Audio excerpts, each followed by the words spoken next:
Member for Burnaby Deer Lake. Thank you, Honourable Speaker.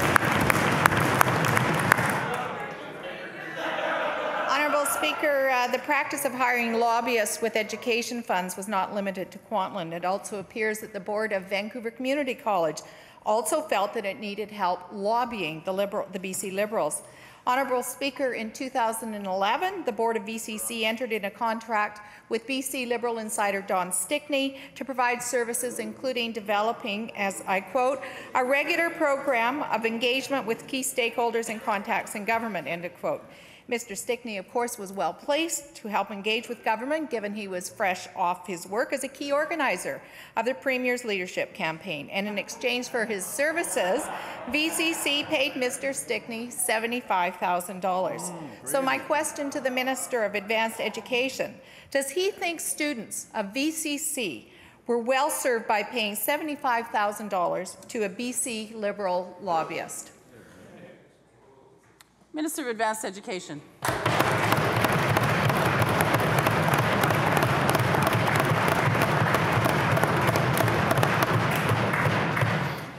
Madam Speaker, it's been abundantly clear since I took this role that access to my ministry and to me is unlimited for all the institutions. And so as we proceed through this next few months, I'll be making it clear to them that we do not see the need for them to retain government relations consultants. However, under the terms of the University Act, which the members opposite surely endorse, those institutions make their own decisions. We impose expectations on them. We do not control who they hire. Now, Order. The members opposite last week were decrying the fact that we have asked for administrative savings from universities.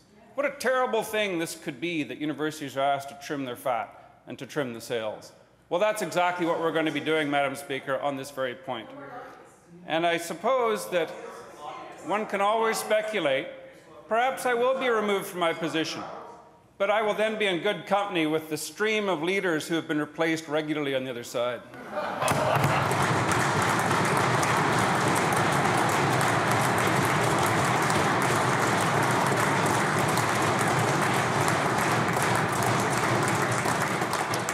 Member for Burnaby Deer Lake on a supplemental. Thank you, Madam Speaker.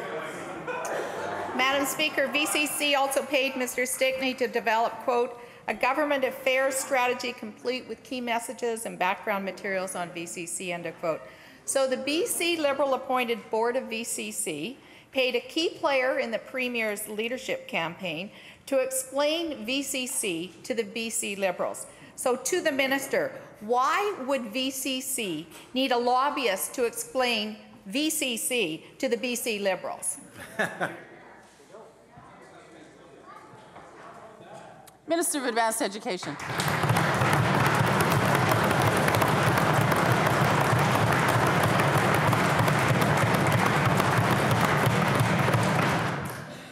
Madam Speaker, one could note that the chicken coop has gone quiet as these questions lose momentum. But one can also note that there are at least 4 current or former members of the Law Society on the other side of the bench. One of them, the member for Vancouver Point Grey, registered as lobbyist a number of times, as he was required to do. He proudly shakes his head because he knows he's compliant with the law of the land.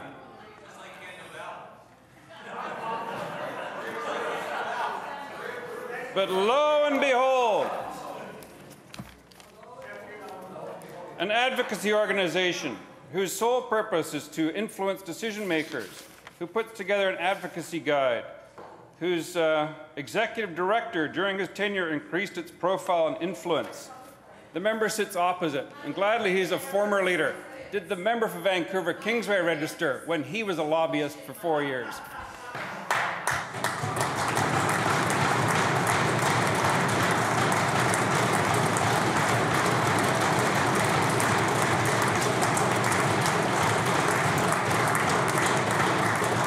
Vancouver Point Grey.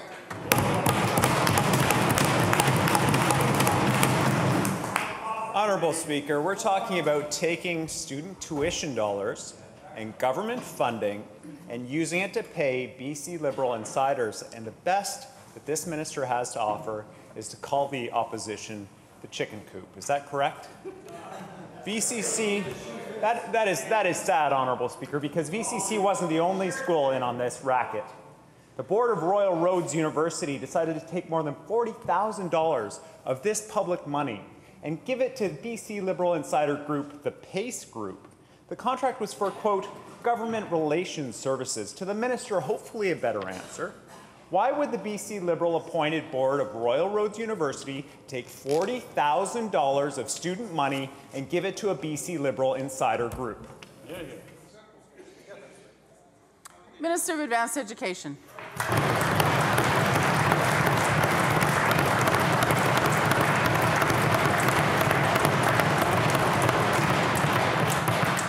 Well, I'm glad to see that this line of questioning has now been elevated to the top 5 so that we'll get some substantive queries from the opposition. The member opposite knows perfectly well that the university institutions in this province are autonomous. I will be communicating with them. Increasingly, I've been to see all of them, other than the 3 in the Lower Vancouver Island, in the last 6 weeks. Those doors are wide open. There is no need to retain government relations consultants, and I'll be impressing that upon them. The members opposite need to turn the page and turn to the interests of students and stop digging up mud from the past.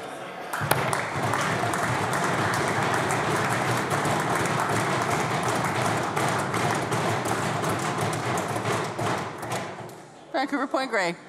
Thank you, Honourable Speaker. Royal Roads, the university's board, paid the PACE Group to, quote, secure provincial and federal funding for a new academic building, unquote. In other words, Honourable Speaker, they used public dollars to pay the PACE Group to convince the BC Liberals to give them more public dollars. I believe this is what the minister would call entrepreneurial. To the minister, will he go beyond saying it's not necessary to direct BC universities and colleges not to spend student money, not to spend government funding on BC Liberal insiders?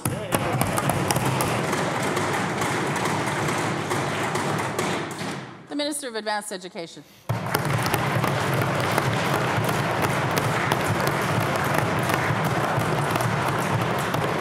Madam Speaker, the member opposite alludes to the capital funding of our institutions as they build out their physical plant and put together new facilities. We are extremely proud of the $2 billion we have on the table to build these institutions, and we, of course, expect the institutions themselves to approach the federal government. We don't tell them how to do that. They're autonomous. If they elect to do it through someone that they've retained, that's their business, not ours. We'll be talking to them about the lack of any need to have someone approach me or my colleagues. There is simply no need for government relations representatives. But it's actually somewhat alarming that the members opposite think that those 430,000 students aren't being well served by the 4th lowest tuition in Canada, a 2% cap on tuition fees, and the fact that 75% of them graduate without approaching the province for financial assistance. This is a record we are very proud of, and these unseemly attacks on the other side, suggesting that there is some kind of culpability, are surely beneath them.